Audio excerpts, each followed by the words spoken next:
لقد كان لكم في رسول الله أسوة حسنة. خدايا يا رسول الله نقول قوموا تتنم بيا. خدايا يا محمد حبيب الله نقول قوموا تتنم بيا. خدايا يا محمد حبيب الله نقول قوموا تتنم بيا. حتى بريده صحابة لنجين ميداننا رسول الله جان أترجق ولبتر وهم أي من فيلن أترماين أي صحابة لم يركم بريه شتر وسن من أودن يغنزق ديبتر من أودن يغنزق ديبتر تمام بثبات سليون وده ميرد أمان مشتك رسول الله جان يعني فلان مين يا مشتك فلان كبلانن من نفس أوليان راديو أسليين من أغضن فيجيان ذات يوك بالليين من أغضن فيجيان ذات يوك بايت مرد أمن والمالي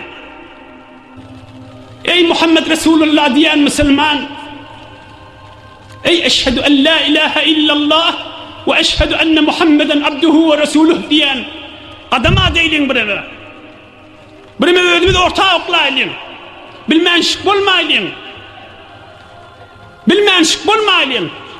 بالمانشك بالمايلينها برون حساب كتاب بادرها برون كافر مسلمان عارضنا يلف الله برسول الله درجق درها قيامت كنه كافر مسلمان گرجك شن رسول الله جانه وشما برليان حرمته عرشنا تيرن يكجل نوترلب ولقال حرمت برلين گرجك هذا برون اي كبلاب ترون ödüm de amalet ve doğuncukluğuna da nasihatay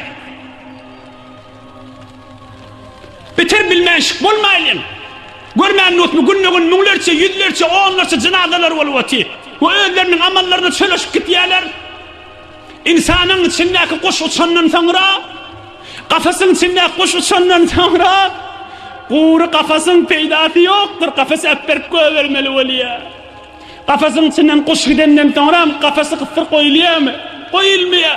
Bizim içimizde de inha, sünkten etten olan bir kafasçı. Bunun içindeki ruh uçup gidenden sonra tamam oluyor.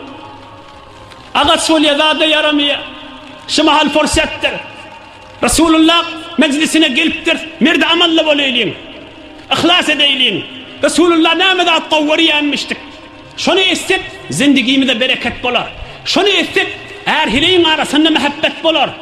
Şunu istek ayallıqollamız avaralıktan çıkar. O gaftan o gafı dua deyip aylanıp görmür. Resulullah canın aydallarını istek. Hem pulunu verip hem imanını verip özünde aylak görmür. Eğer Resulullah'ın aydanını istek her hileyin arasında muhabbet bolar. Eğer Peygamberin getiren dinine ve Allah'ın aşkına girsek doğan muhabbetli bolar. Nemeden çireyim himmemizin günümüz daruhana galiptir. Yani insan şu kadar pişreft ettiğimayı insan öyle hayal etmeli. İnsan utanmalı. Ben bütün pişreft ettim diye ne deyip ödünün aramışını şimyayın içinde ödep be.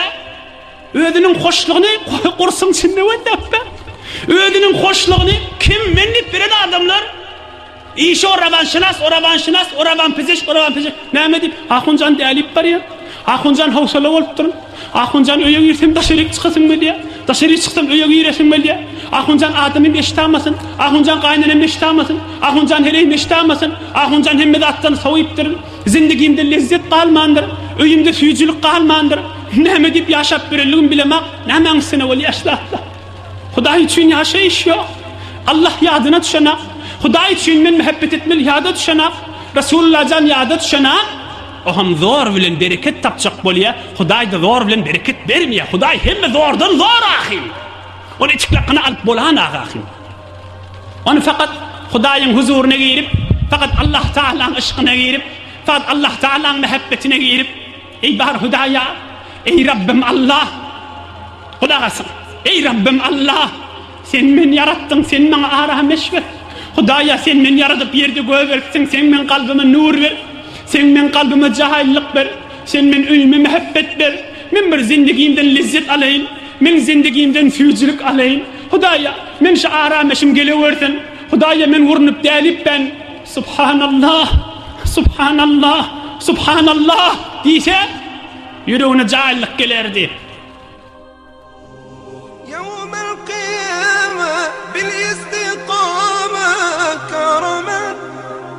أرجو السلامة أرجو الكرامة كرما أخشى الندامة يوم يوم القيامة كرما ارحمني يا الله.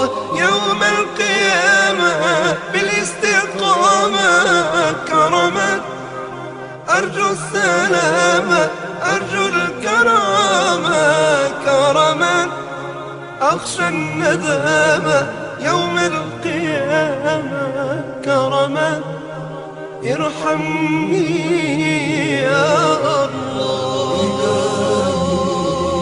يا متعالي ارحم حالي إلهي، يا متجلي ارحم ظلمي يا إلهي، غيرك مالي فلا عبدك ربي وكلي يرجو رضاك. ما أسعدني إن أكرمني جل علاه، إن نجاني إن سلمني في رحماه، إن أدخلني إلى الجنان كرم الله أكرمني يا الله. ما أسعدني إن أكرمني جل علاه، إن نجاني إن سلمني في رحماه، إن أدخلني إلى الجنان كرم الله